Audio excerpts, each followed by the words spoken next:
Good morning, ladies and gentlemen, and everyone here. First of all, thank you for the affirmative actions team for the speech, but allow me to offer a different point of view on a victimless crime. First, it's unfair to place all the blame on the government.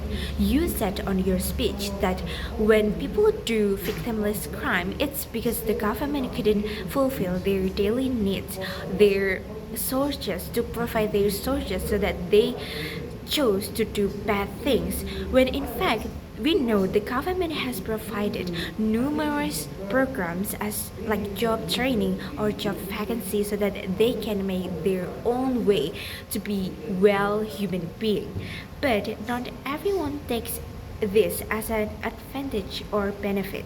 Instead, many choose shortcuts like drug, gambling, or even prostitution. This shows that the victimless crime is a failure of individuals to take responsibility for their choices. Second, environmental plays a significant role. Many people who do victimless crime often come from unhealthy environment.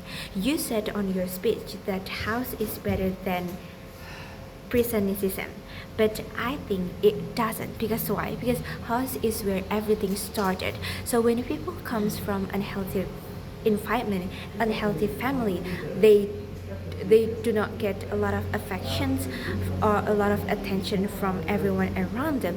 They do bad things. Yes, and it started from home. So we cannot say that house is the best way to fix their behavior back on track. You said that the person or the place where it gets it gets really well, it gets all the perpetrator of the victimless crime is house. I couldn't agree with that because they need to be made aware that their actions still violate the law. Therefore, imprisoning people of victimless is not an act where we want to equalize the punishment for the criminal. No, but it is an act of justice. We have a clear legal rule. If an act is illegal, the perpetrator must be finished. Otherwise, inequality will arise. Like many people will ask a lot of questions like why should drunk people be rehabilitated but thieves imprisoned, whereas we know it's illegal. So from this we can also conclude that if people do an illegal thing like a lot of criminals out there including victimless crime, they have to be finished. Those respond if we take responsibility, rehabilitation as a choice.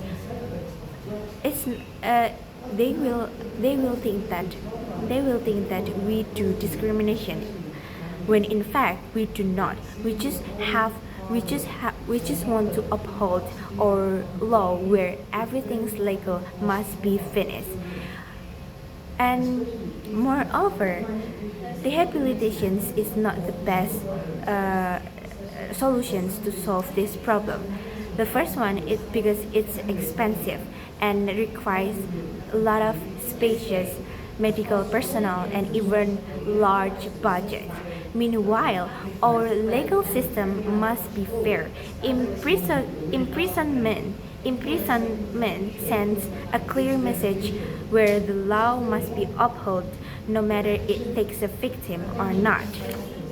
Furthermore, if the state only applies in rehabilitation to the victimless crime, it opens up the criminal to do it to just escape. Uh, uh, if the state only applies rehabilitation to victimless crime, it opens up the criminal to do it more again instead of to do criminal cases that leads them to the prisons. They will also hide behind the excuse of the lack of self-control, like you said on your speech. So it's really dangerous because they can use it to escape from the punishment that they should get. So in short, a crime is still a crime, even if it's labeled victimless. The impact remains everybody, even the society. Therefore, I strongly support that the government must must continuing to impose imprisonment for the victimless crime. That's all.